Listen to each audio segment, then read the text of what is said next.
Señor siempre, cada semana, aunque hay veces que no pasamos a dar testimonio, cada semana nos está recordando que Él siempre está ahí con nosotros, en todo momento, en todo tiempo. Y es bueno que podamos reconocer, dice la palabra, que es bueno que yo confiese delante de los hombres las maravillas de mi Dios. El día de hoy vamos a continuar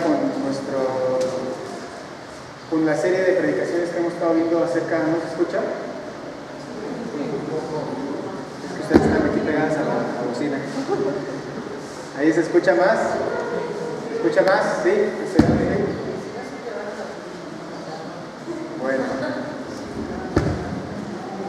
Vamos a continuar con Mateo, en Mateo capítulo 12. Y vamos a ver el tema de hoy, que es la blasfemia contra el Espíritu Santo. Ese es nuestro tema el día de hoy.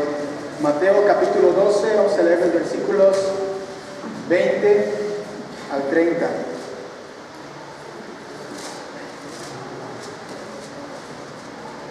Perdón, del 22 al 30.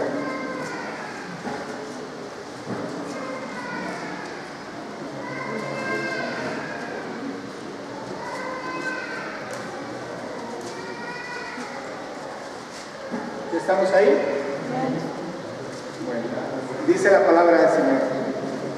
Entonces fue traído a él un endemoniado, ciego y mudo, y le sanó, de tal manera que el ciego y mudo veía y hablaba. Y toda la gente estaba atónita y decía: ¿será este aquel hijo de David? Mas los fariseos al oírlo decían: este no echa fuera los demonios, sino por Beelzebú, príncipe de los demonios. Sabiendo Jesús los pensamientos de ellos, les dijo: todo reino dividido contra sí mismo es asolado, y toda ciudad o casa dividida contra sí misma no permanecerá. Y si Satanás echa fuera a Satanás contra sí mismo, está dividido. ¿Cómo pues permanecerá su reino? Y si yo echo fuera los demonios por Beelzebú, ¿por quién los echan vuestros hijos? Por tanto, ellos serán vuestros jueces. Pero si yo por el Espíritu de Dios echo fuera los demonios, ciertamente ha llegado a ustedes el reino de Dios. Porque ¿cómo puede alguno entrar en la casa del hombre fuerte y saquear sus bienes si primero no le ata, y entonces podrá saquear la casa? El que no es conmigo, contra mí es, y el que conmigo no recoge, desparrama. Por tanto os digo, todo pecado y blasfemia será perdonado a los hombres, mas la blasfemia contra el Espíritu no les será perdonada. A cualquiera que diera alguna palabra contra el Hijo del Hombre, les será perdonado. Al que hable contra el Espíritu Santo, no les será perdonado ni en este siglo, ni en el venidero. O haced el árbol bueno y su fruto bueno, o haced el árbol malo y su fruto malo, porque el fruto se conoce, porque por el fruto se conoce al árbol. Generación de víboras, ¿cómo puedes hablar lo bueno siendo malos? Porque de la abundancia del corazón habla la boca. El hombre bueno del buen tesoro del corazón saca buenas cosas, el hombre malo del mal tesoro saca malas cosas. Mas yo os digo que de toda palabra ociosa que hablen los hombres, de ellas darán cuentas el día del juicio. Porque por tus palabras serás justificado y por tus palabras serás condenado. Extendí hasta el 37. Vamos a ver rápidamente el contexto de lo que nos está hablando aquí el Señor. Un poco antes, empezando el capítulo 10, vemos que Jesús comienza, junto con sus discípulos, empiezan a arrancar las espigas para comerlas. Y entonces, como era día de reposo, los fariseos empiezan a atacarlos, empiezan a decirles que como siendo día de reposo permitía que se hiciera esto. Y Jesús, al igual que cuando hablamos acerca del ayuno, les hace énfasis en que Él es el día del reposo, Él es el Señor del día de reposo, que en ese momento, así como en aquel entonces vimos que los discípulos les decían, no necesitaban ayunar, porque el esposo estaba con ellos. En ese momento el descanso eterno, el descanso primordial es el mismo Señor Jesús. Lo vimos la semana pasada en Mateo 11 cuando el Señor nos decía: ven a mí, descansa, ven a mí y traigan todas sus cargas. Él es el día de reposo en realidad. Entonces está en este contexto cuando viene un hombre con una mano seca y Jesús hace un milagro maravilloso y lo sana. Y estos hombres, viendo el milagro que está haciendo Jesús, viendo las maravillas que está haciendo, porque no solamente fue él, sino que dice que le seguía sanando a otros, la gente, los fariseos, empezaron a querer matarlo, dice, a querer destruirlo. Y Mateo hace énfasis en una profecía de Isaías, cuando dice aquí, en el versículo 18, he aquí mi siervo, a quien he escogido, mi amado en quien se agrada mi alma. Vamos con esto, dice, pondré mi espíritu sobre él. Era una profecía que ya estaba desde muchos años atrás, dice, y a los gentiles se anunciará juicio, no contenderán ni vocearán, ni nadie oirá en las calles su voz, la caña cascada no quebrará, y el pábilo que humea no apagará, hasta que saque a victoria el juicio, y en su nombre esperarán los gentiles. Es una profecía hablando acerca del siervo de Dios, acerca de Cristo, el Mesías. Pero fíjense cómo cuando llegamos al punto en que vamos a estar estudiando el día de hoy, dice que traen a él un endemoniado. Era común en los tiempos de Jesús que hubiese manifestaciones de Satanás, y lo vemos una y otra vez en los evangelios, cuando Jesús mismo va y sana a uno y a otro, personas poseídas por un demonio. Pero también viendo los usos y costumbres de la época y la situación que estaba viviendo el pueblo en ese momento, nos damos cuenta que había otros siervos de Dios, de alguna manera, que echaban fuera demonios, que Dios les había permitido tener el servicio para liberar a las personas, parte del mismo pueblo judío. En aquel entonces lo que llamaban ellos era, por el dedo de Dios echaban fuera los demonios, se decía. Entonces, cuando Jesús viene y echa fuera a este demonio, dice aquí en el versículo 22, dice, le sanó de tal manera que el ciego y mudo veía y hablaba. Un milagro impresionante. Ya ver que un mudo hable es algo grandioso. Ver que un ciego vea, también. Ver un endemoniado que es sanado, también. Eran las tres cosas. Un demonio que le que le impedía ver y hablar. Y es un milagro increíble delante de sus ojos de estos hombres. Están ahí viéndolo, y viéndolo enfrente de ellos,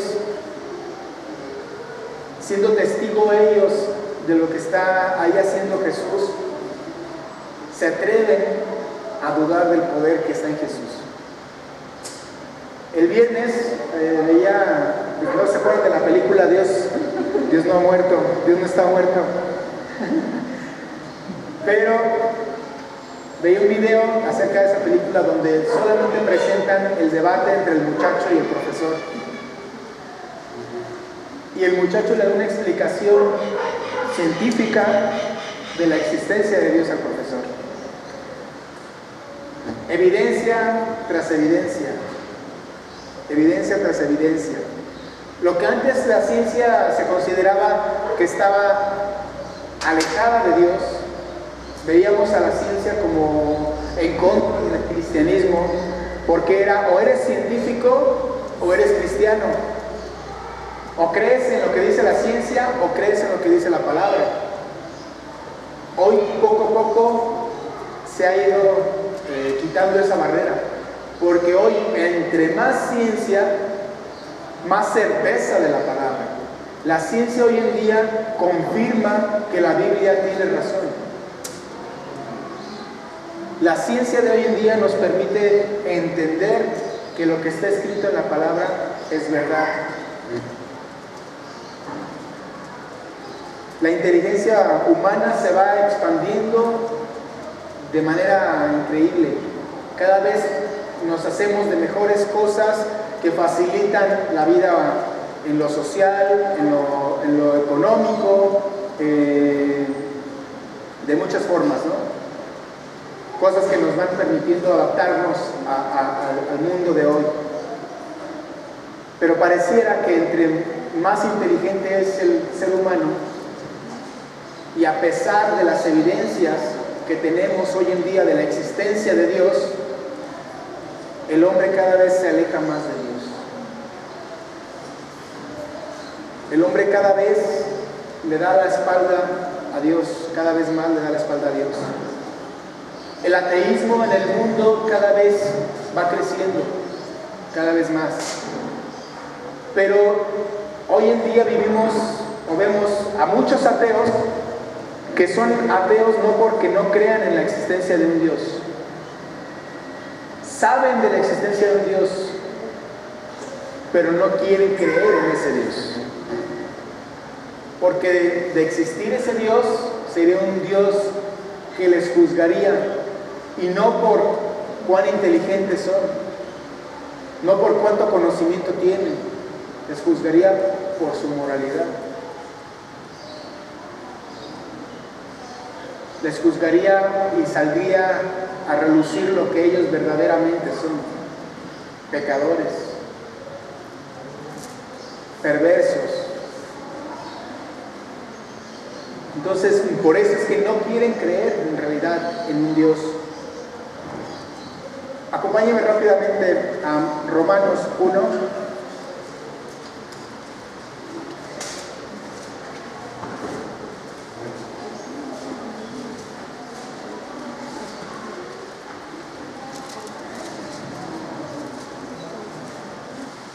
Los versículos 18 al 22.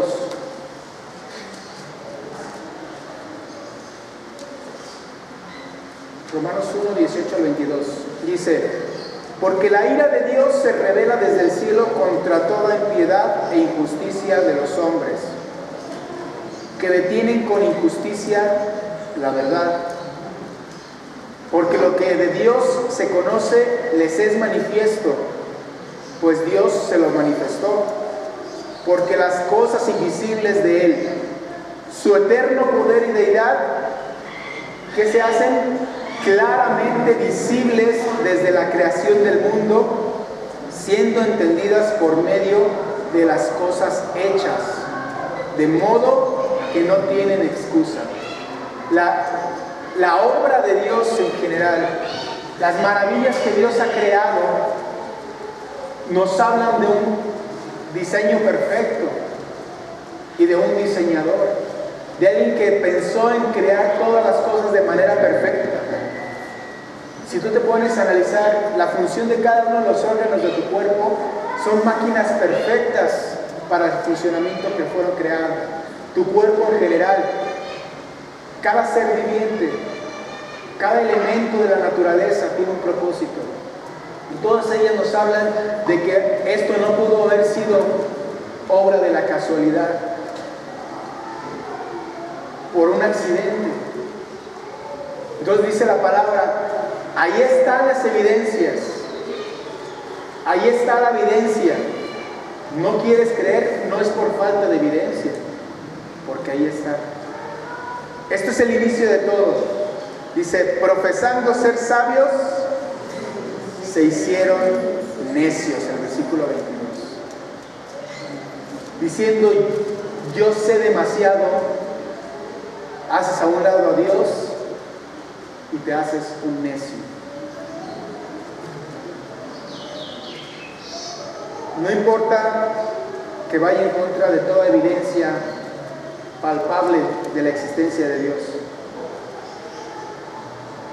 Es el caso de estos hombres que estábamos leyendo. Acaban de presenciar un milagro maravilloso. Jesús acaba de sanar a un endemoniado, ciego y mudo. Y de pronto la gente empieza a decir, ¿será este el hijo de David?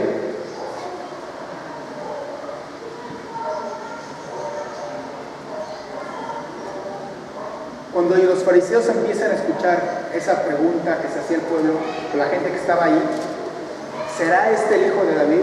¿Qué están preguntándose en realidad? ¿Será este el Mesías? Esto que estamos viendo ya será una realidad en nuestro pueblo, de que estamos presenciando a Dios, el enviado de Dios, el siervo de Dios. ¿Será verdad que el rey está aquí?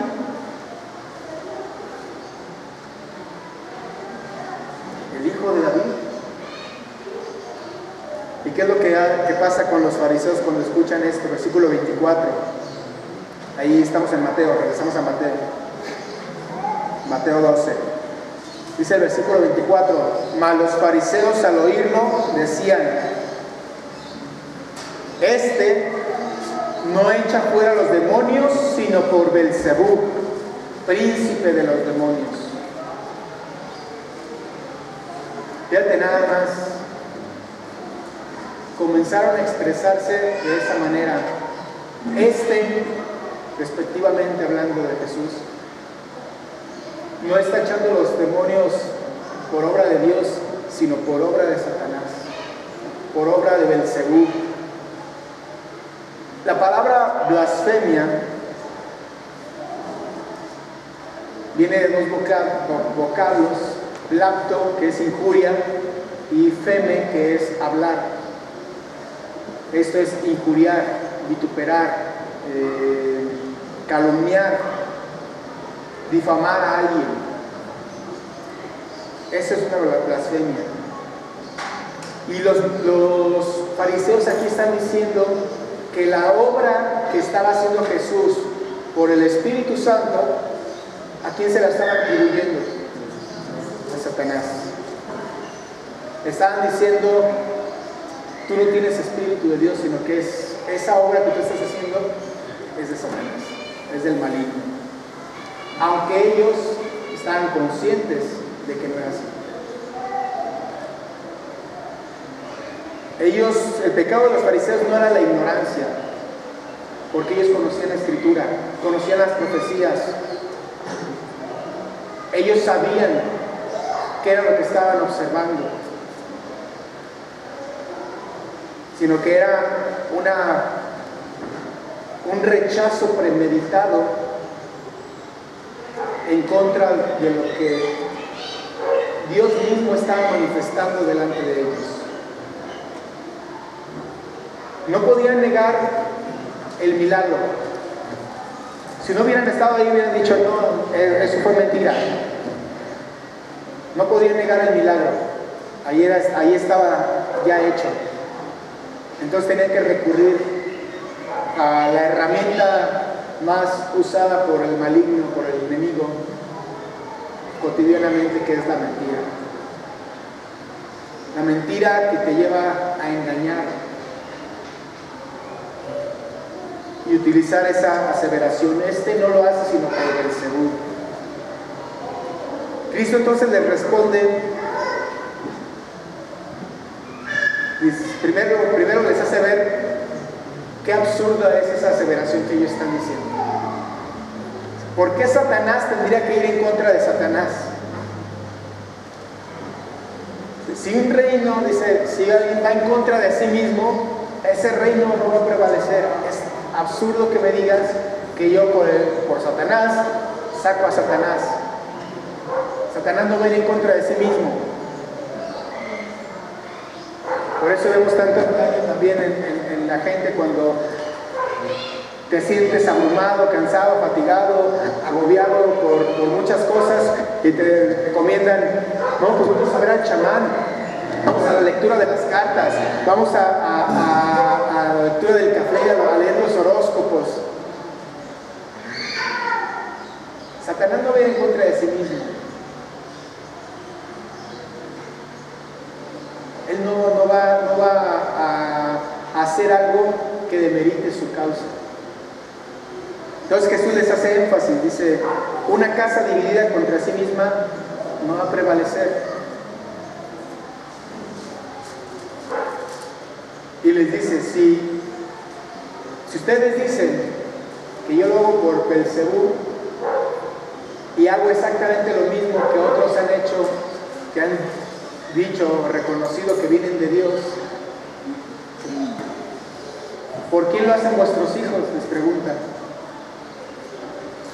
Porque ellos van a ser sus jueces. Es exactamente lo mismo. ¿Qué están diciendo? ¿Qué está diciéndoles Jesús? Entonces, ¿quiere decir que también ellos lo hacen por el demonio? Claro que no. Es una obra de Dios. Segundo lugar, Jesús les dice el medio por el cual está haciendo esto, por el cual le está ministrando esto, está sirviendo de esta forma. Dice, por el Espíritu, pero si yo por el Espíritu de Dios echo fuera a los demonios, ciertamente ha llegado a ustedes el reino de Dios.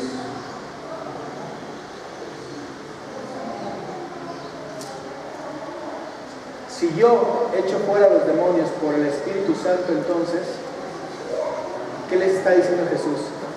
Hoy es el día de que ustedes reconozcan que el reino de los cielos se ha acercado, está aquí. Este es el momento para que ustedes reconozcan quién está delante de ustedes. Este es el momento. Ya vimos que no es por Satanás, es por el Espíritu. Y les está dando la oportunidad. Les está diciendo, ahora es el tiempo para que ustedes reconozcan quién está delante de ustedes. El reino ha llegado a ustedes.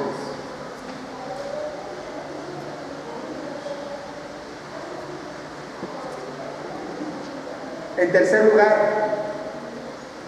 les está haciendo una declaración de su victoria, de su triunfo sobre Satanás. Dice el versículo 29. Porque ¿cómo puede alguno entrar en la casa de un hombre fuerte y saquear sus bienes si primero no le ata? Y entonces podría saquear su casa. No es una demostración del poder de Satanás, es al contrario.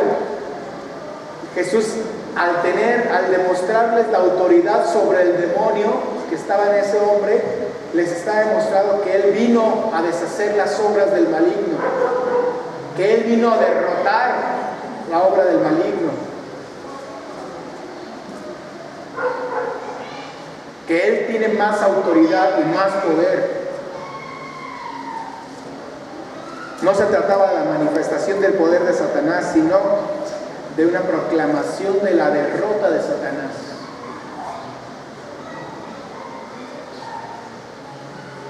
¿Sí entendemos esto? Lo que ellos les estaban diciendo, esto es una obra de Satanás, y Jesús les está diciendo, no, yo he venido a deshacer esas obras.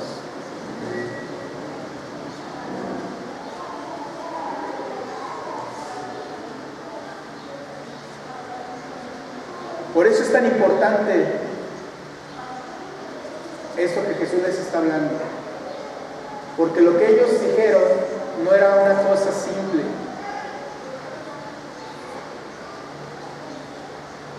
Hoy en día estamos en un punto donde se hace mofa de todo lo que tenga que ver con Cristo. Y a lo mejor se nos hace común escucharlo. Por eso no nos decimos, ay, pues qué exagerado Jesús. Pero no es así. Va mucho más allá. Es la obra que está haciendo el Espíritu Santo.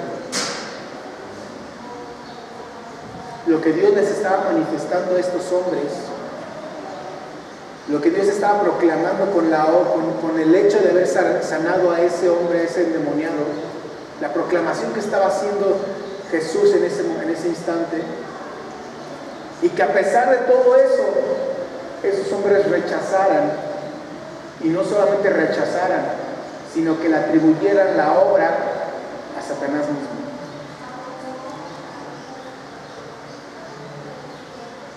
Por eso Jesús da una de las frases quizás más duras de toda la Escritura.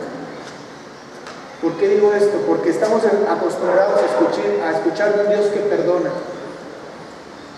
de un Dios que es amor, de un Dios que tiene misericordia, de un Dios que es bueno. Y de pronto escuchamos las palabras por medio del Señor Jesús, unas palabras duras. Dice el versículo 31: por tanto les digo, todo pecado y blasfemia será perdonado a los hombres. Qué bueno, qué bien. Mas la blasfemia contra el Espíritu Santo, contra el Espíritu, no les será perdonado. Hay un pecado que es imperdonable: la blasfemia contra el Espíritu. Y les hace todavía mayor énfasis: a cualquiera que dijera alguna palabra contra el Hijo del Hombre, le será perdonado. Pero al que hable contra el Espíritu Santo, no le será perdonado ni en este siglo ni en el venidero. ¿Es fuerte la aseveración? Por causa de este pecado, nadie puede ser perdonado. Por este pecado, nadie que lo cometa será perdonado.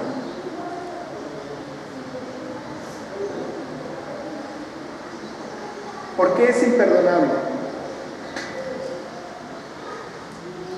¿Acaso es más santo o más divino el Espíritu que Jesucristo? No. Son iguales en deidad, iguales en potestad, iguales en naturaleza. Vamos a ver por qué. ¿Por qué el Señor Jesús declaró este pecado como imperdonable? Hay una razón muy sencilla. Cada miembro de la Trinidad tiene una función. Dios Padre, como el creador del universo, como el creador de todas las cosas, como el diseñador del plan de salvación, está también Dios Hijo, Jesucristo nuestro Señor, que es el autor de esa salvación, el que vino a cumplir, a pagar, a restaurar, a rescatar al ser humano, a pagar el precio, a consumar la obra redentora. Y tenemos al Espíritu Santo. Cuando Dios obra en una persona y la lleva al arrepentimiento, ¿a través de qué es? A través del Espíritu Santo. El Espíritu Santo es el que genera convicción de pecado en nosotros. El Espíritu Santo es quien nos impulsa a voltear nuestros ojos a Dios. El Espíritu Santo es el que nos da la capacidad de arrepentirnos.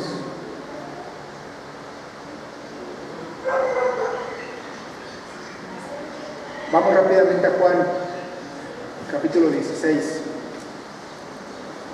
Evangelio de Juan, capítulo 16. Lo estudiamos hace cerca de 2 meses, un poco más quizá, que fue la obra o propósito del Espíritu Santo.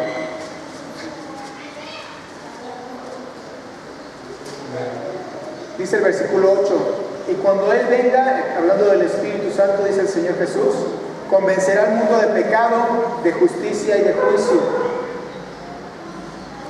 Hasta el 11 vamos a leer, dice: de pecado por cuanto no creen en mí, de justicia por cuanto voy al Padre y no me verán más, y de juicio por cuanto el príncipe de este mundo ha sido ya juzgado. Vamos al 14, dice, no, el 13. Pero cuando venga el Espíritu de verdad, Él os guiará a toda la verdad, porque no hablará por su propia cuenta, sino que hablará todo lo que oyere, y os hará saber las cosas que habrán de venir. Él me glorificará, porque tomará de lo mío y os lo hará saber. Es la obra del Espíritu Santo. Quien blasfema contra el Espíritu, contra la tercera persona de la Trinidad, neciamente está negando esa oportunidad que Dios le está dando de recibir la luz en su vida, viviendo en un mundo de tinieblas, y decir, no lo quiero abiertamente. Mientras que se resiste a la convicción que el Espíritu Santo da. ¿A qué me refiero con esto? Cuando hemos escuchado o escuchamos en algún momento antes de venir a Cristo ese arrepiéntete, ese estás mal, ese necesitas a Dios,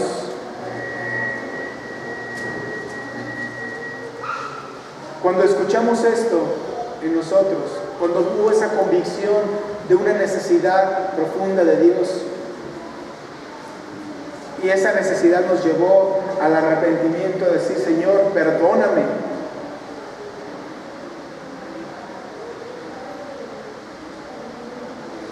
Eso es lo que se está negando. Por eso es que es tan grave, tan fuerte. Porque es lo que está diciendo Jesús. Si haces resistencia a esa obra magnífica, maravillosa de Cristo, de Dios en tu vida, hoy en día lo podemos ver así porque Cristo ya resucitó. Pero en ese momento la evidencia que tenían los judíos es que la obra de Dios estaba siendo realizada delante de sus ojos. Y ellos estaban diciendo, no es cierto, no es Dios, es Satanás. Y lo rechazaron y lo querían matar.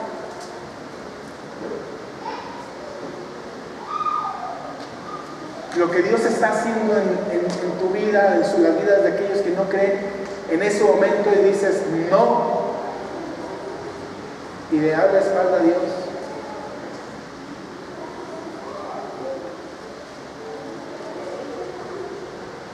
La advertencia de llegar a resistirlo de manera obstinada.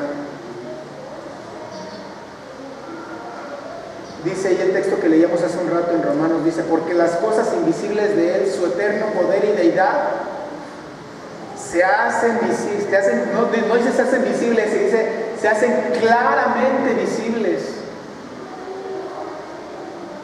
Claramente visibles tenemos la obra de Dios por todos lados. Desde la creación del mundo, siendo entendidas por medio de las cosas hechas, lo que Dios hizo. Voltea a ver al que está a tu lado. Eso es una creación de Dios, aunque no lo creas. Aunque te cueste trabajo.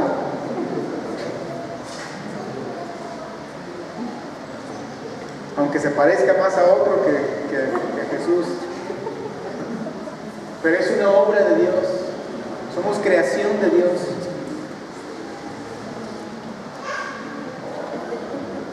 La blasfemia no solamente involucra el rechazo, sino que va más allá. Precisamente por rechazar a Jesús, la degradación en el hombre va llegando a tal punto que incluso dice estos le atribuyeron a Satanás la obra de Dios. ¿Qué clase de corrupción tiene que haber en el ser humano para algo que es tan evidente, algo que es tan claro, decir no es obra de Dios? Y eso cada vez se ve más el día de hoy. Por eso hablamos de lo que dice Romanos. Profesando ser sabios, se hicieron necios, porque no le reconocen como a Dios, teniendo todas las evidencias. Prefieres creer que es una obra de la casualidad, prefieren creer que es una obra de la naturaleza, un accidente, a reconocer la existencia de Dios. Dice en Corintios, 2 Corintios, porque el Señor es el Espíritu, y donde está el Espíritu del Señor, ¿qué hay? Hay libertad. ¿Quién es el Espíritu Santo? Es Dios mismo. es Dios mismo. Y la blasfemia no es un pecado cometido por ignorancia, es un pecado cometido consciente de lo que se está haciendo. ¿Por qué consciente? Porque todo me habla, todo me grita de la existencia de un Dios. Y yo prefiero no creer.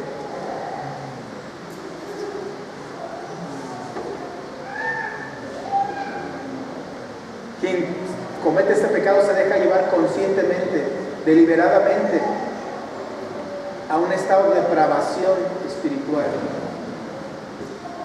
Si seguimos leyendo en Romanos las consecuencias de esto, nos damos cuenta claramente, porque dice, y entonces por esto, porque cambiaron a Dios por imagen de hombre, de cuadrúpedo, de reptiles, primero de aves, de cuadrúpedos, de reptiles, hasta llegar a lo más bajo.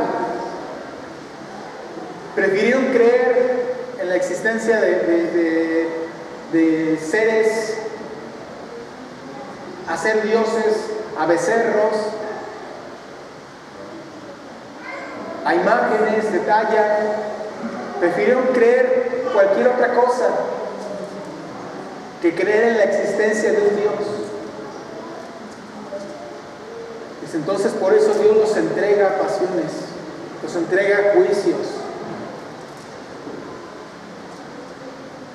por la degradación moral y espiritual en el ser humano.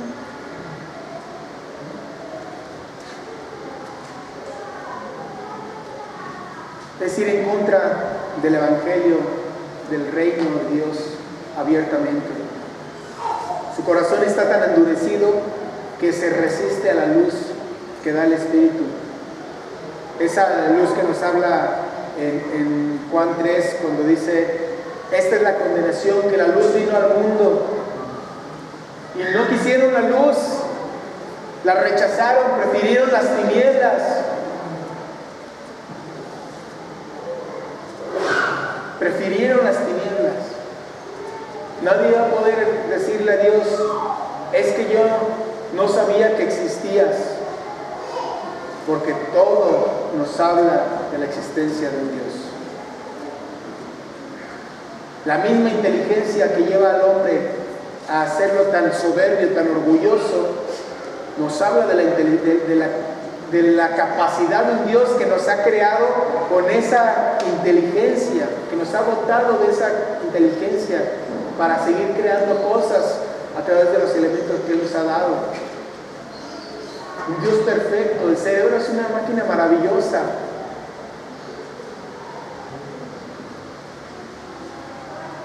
Si recordamos la historia de la parábola que Jesús cuenta acerca del rico y Lázaro, cuando Lázaro muere y le dice: por favor, permite el rico muere y le dice: permite que Lázaro vaya a los míos y les diga.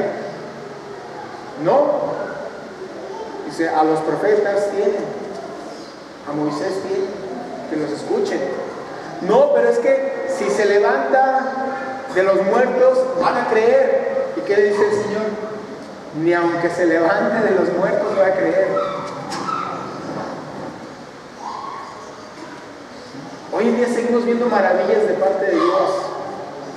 Esos hombres, estaba delante de ellos la manifestación del poder de Dios en vivo, en directo, a todo color. Ahí. ¿Y creyeron? No creyeron, prefirieron decir: es obra de Satanás. Porque los milagros nunca han producido fe. Los milagros no producen fe.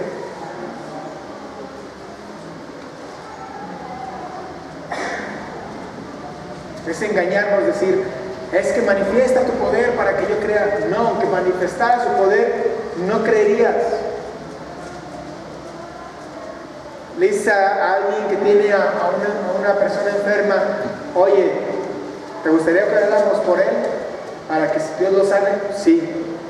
Oras por él, sana al enfermo, y aquí le dan gracias a sus santos, a fulano, sultano, mengano. Oye, pero fue Dios.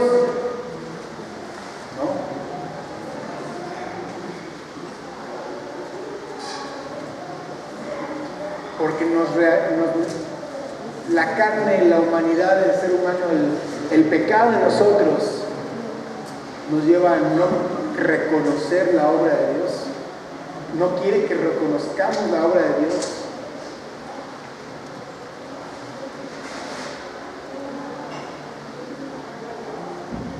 Aunque se levantaran de los muertos, no lo creerían. ¿Puede un cristiano entonces blasfemar contra el Espíritu Santo? Vamos a Hebreos capítulo 10. Versículos 26 al 29.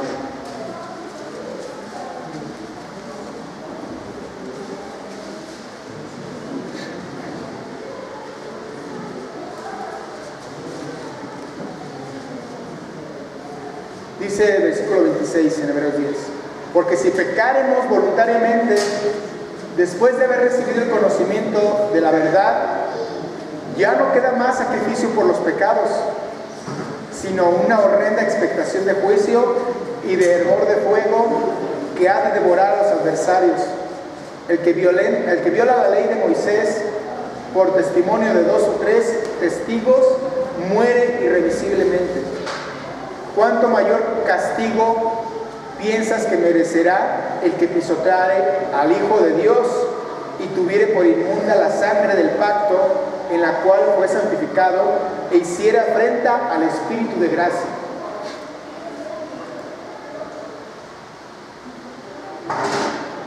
Otra vez dice: ¿cuánto mayor castigo piensas que merecerá el que pisoteare al Hijo de Dios y tuviere por inmunda la sangre del pacto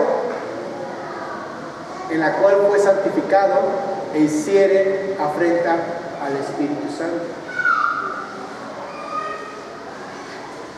Pareciera que está diciendo que si un cristiano comete un pecado así, pues dice, ya no se hace acreedor del sacrificio de Jesús. Pero no es lo que dice. No es que si uno peca, pierde su salvación o es condenado. No hemos estado hablando de creyentes, hemos estado hablando de incrédulos, de aquellos que rechazaron abiertamente a Jesús, de aquellos que negaron a Jesús. Al decir negar, me refiero a negar su obra redentora. No estamos hablando de aquellos que le hemos recibido a Jesús como nuestro Señor. Y en 1 Juan podemos leer esto. Vamos para allá. Juan 1:8. 1 Juan 1:8.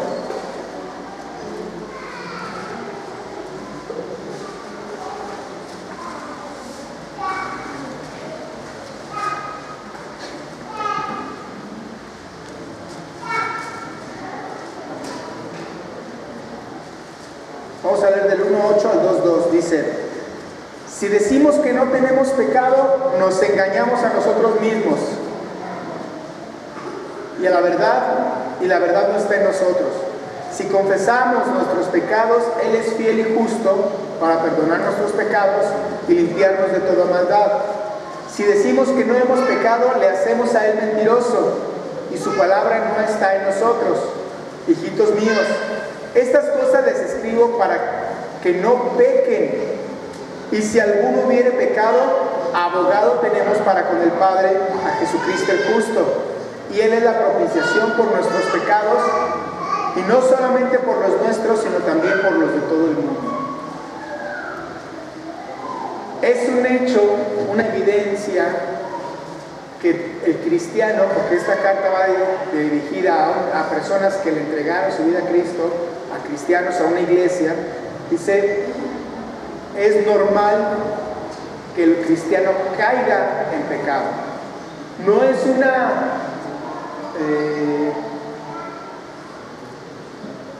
permiso para el pecado, porque dice que nosotros ya no somos esclavos del pecado, que ya no debemos pecar voluntariamente. Pero si llegamos a caer en un pecado, ese abogado tenemos para con el Padre, Jesucristo el justo. Se trata de ir delante del Señor y con arrepentimiento pedirle perdón. Y Él nos limpia con su sangre si nos arrepentimos de ese pecado. Así que el autor de Hebreos describe lo que el pecado es pecado deliberado, consciente, prolongado, cuando uno rechaza a Jesucristo como su único y suficiente Salvador.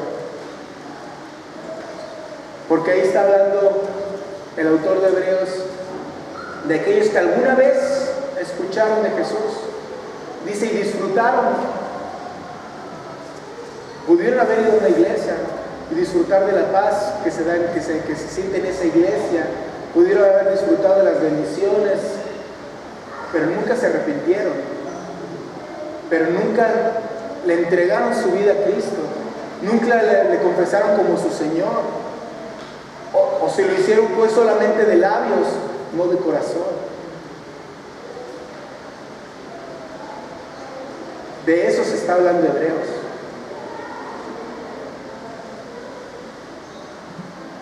Esa actitud, dice, va contra la convicción y evidencia dada por el Espíritu Santo.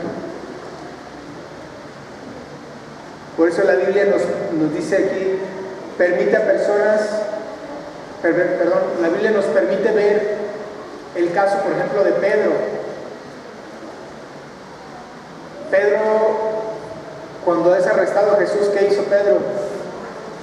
Lo negó 3 veces antes de que cantara el gallo. ¿Eso fue blasfemia contra el Espíritu Santo? No. Negó incluso al Señor. Pero Dios lo restauró, lo perdonó. Pablo,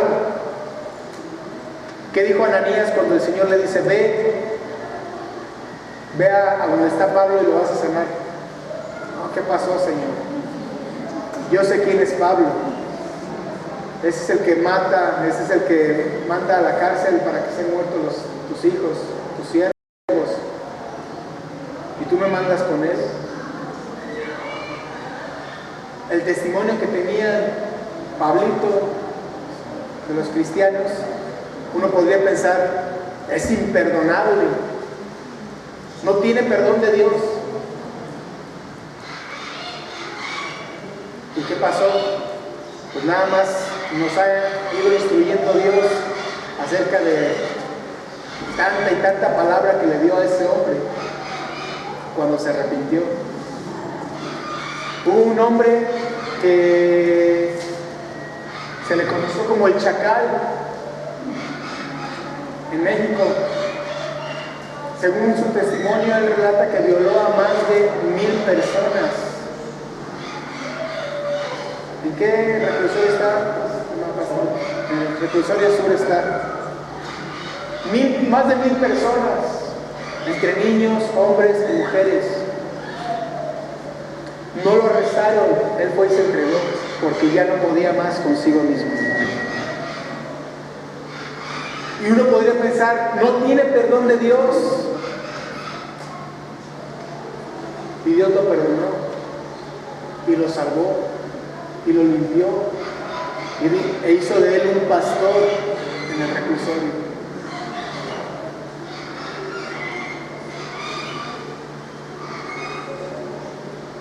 Dios tiene la capacidad de perdonar. Por eso es tan grave la blasfemia contra el Espíritu Santo. Es el único pecado que Jesús dijo, esto sí es imperdonable.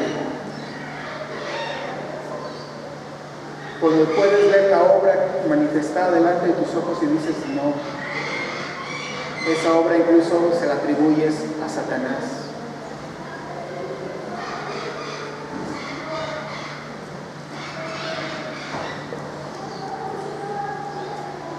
Un creyente no puede cometer este pecado, mis amigos. Como alguien que es nacido de nuevo, como alguien que es una nueva criatura, nacido de nuevo, Juan 3, nueva criatura, 2 Corintios 5, y que ha recibido vida eterna, Juan 10.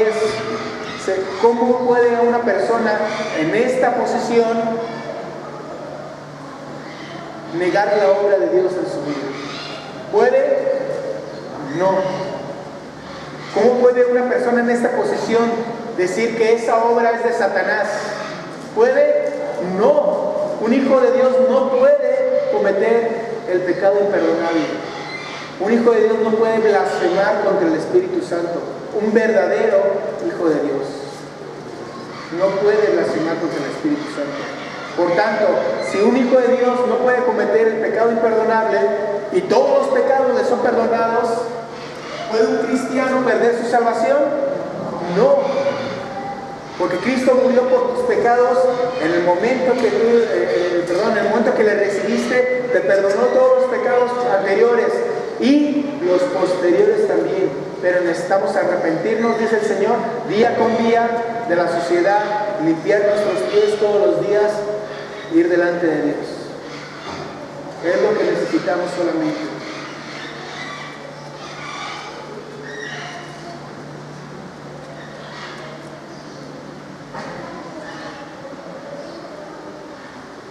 Dice 1 Corintios 12, dice 12:3, por tanto les hago saber que nadie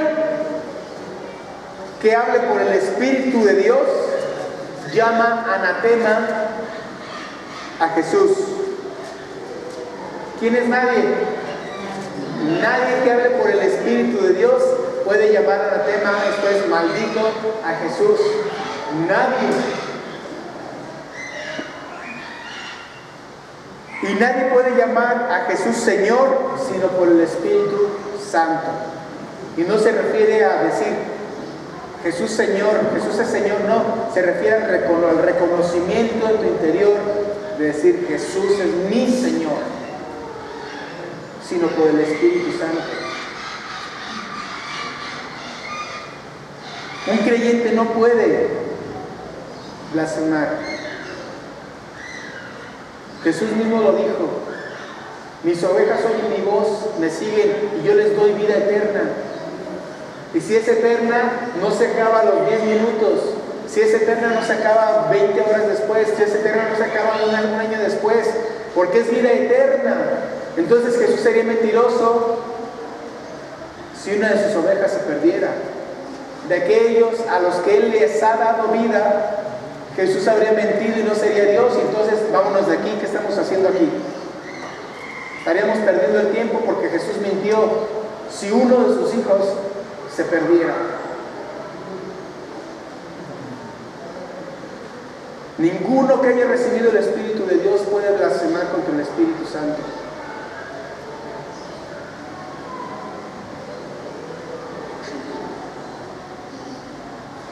Hoy en día estamos viviendo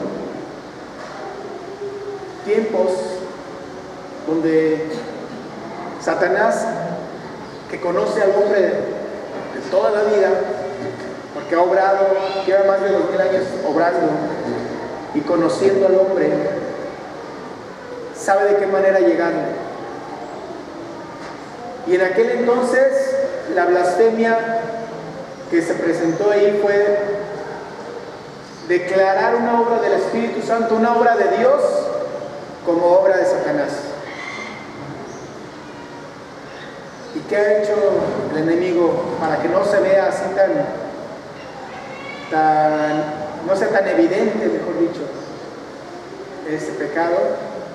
Es invertir las cosas. Sutilmente, o ya ni tan sutil. Hoy es tan fácil escuchar chistes de Dios, chistes de Jesús, burlas contra el Señor. Y también es tan común ya escuchar, es que el Espíritu Santo se está manifestando, es que el Espíritu Santo está haciendo, es que el Espíritu Santo está diciendo, cuando el Espíritu Santo ni está hablándoles, ni está diciéndoles, ni se está manifestando, y se le está dando atribuciones al Espíritu Santo que no son de Él.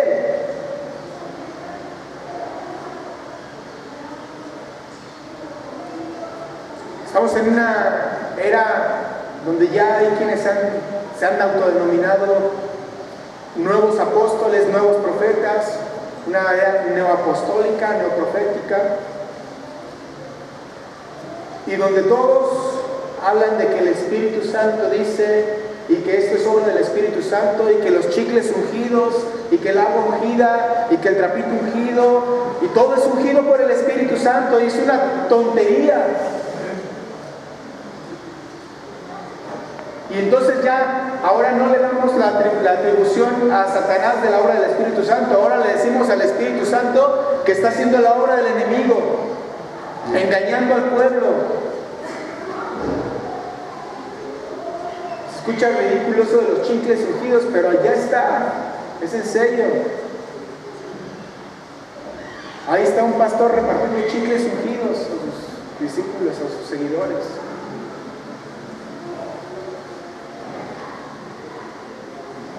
Cuando dice la palabra, porque todos estamos hablando conforme a la palabra, dice la palabra que Él nos da un espíritu de ¿qué? De dominio propio. Y vemos gente tambaleándose, haciendo el ridículo, pero es obra del Espíritu Santo. Gente sin dominio propio, sin control de su ser, haciendo una serie de payasadas. Pero como tiene el título de cristiano, entonces a fuerza tiene que ser de Dios, viene de Dios.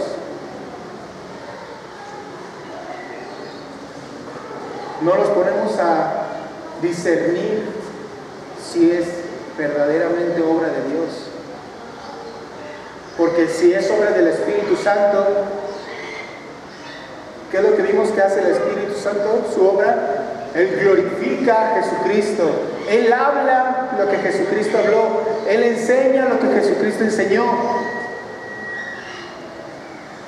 No da nuevas revelaciones que van en contra de lo que Jesús ya dijo.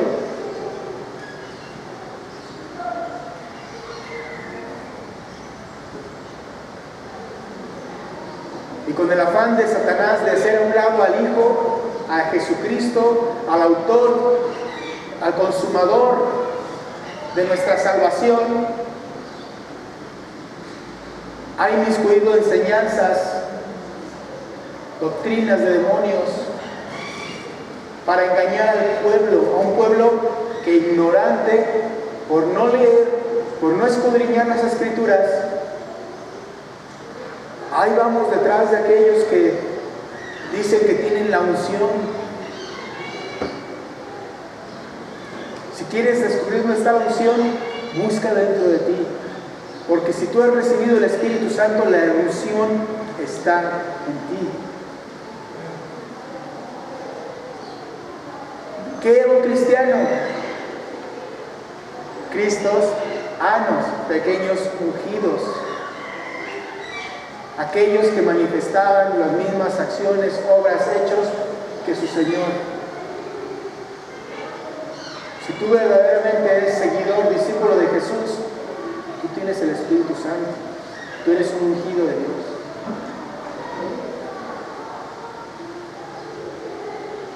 Hace rato hablamos del orgullo que hace que el hombre niegue a Dios. Hoy vemos eso inmerso en el cristianismo de hoy en día. John MacArthur, un predicador en Estados Unidos,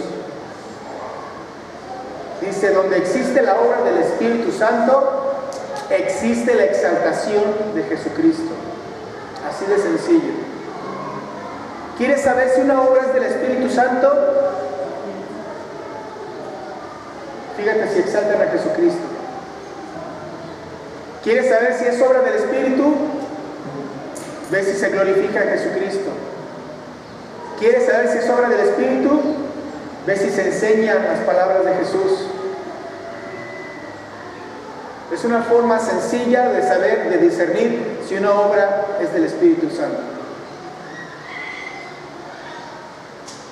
Se le atribuyen al Espíritu Santo falsos milagros, falsas visiones, teología tergiversada, falsas revelaciones, falsos maestros que buscan más que nada el dinero, el poder, la influencia sobre las masas. Pero todo es obra del Espíritu Santo según ellos. Y el Espíritu Santo entonces se contrista, se apaga. Cuando un verdadero creyente es engañado. Porque estoy seguro que hay muchos que le han entregado su vida a Cristo en esos lugares. Que Dios obra en sus vidas. Pero que por falta de discernimiento, por falta de escudriñar las Escrituras, siguen siendo engañados.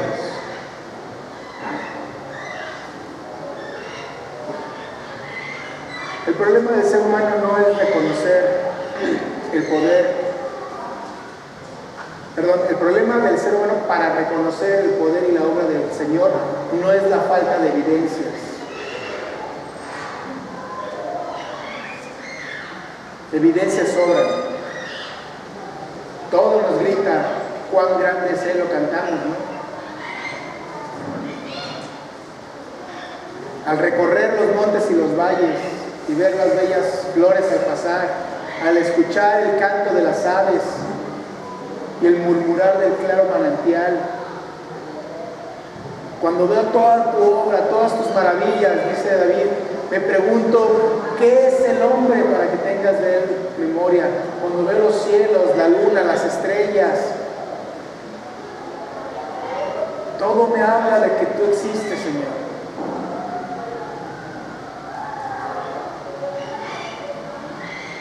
Toda la Escritura nos habla de la existencia de Dios, de Jesucristo mismo. Evidencia tras evidencia. Así que el problema del ser humano no es intelectual, sino espiritual, moral. Como no nos conviene reconocer a ese Dios, la gente le da la espalda, le rechaza y le atribuye a Satanás la obra que es de él. Pero tenemos un Dios misericordioso que a nosotros nos ha perdonado. Que si estamos aquí es porque Él está haciendo la obra, sigue haciendo la obra y la continuará hasta el día de Jesucristo. Yo hoy puedo dar gracias a Dios. Tú puedes dar gracias a Dios de que cuando escuchaste la palabra de verdad, cuando el Evangelio vino a tu vida, tú puedes dar gracias a Dios de que Él te concedió el don del arrepentimiento, de que no endureció tu corazón y que te permitió venir a su luz admirable. Hoy podemos dar gracias a Dios de estar seguros y firmes en Él. Podemos dar gracias a Dios porque nosotros no podemos perdernos, porque nosotros ya no podemos dar marcha atrás, porque Él mismo nos hace perseverar en el camino. Hoy podemos dar gracias a Dios de haber sido llamados, de haber sido apartados, de haber sido justificados, de haber sido limpiados, de haber sido salvados.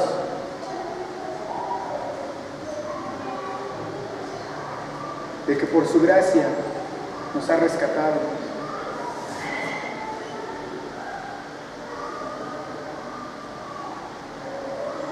Hoy podemos estar seguros,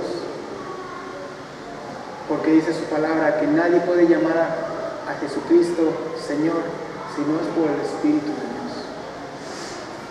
Y tú y yo hoy le podemos decir gracias, Señor.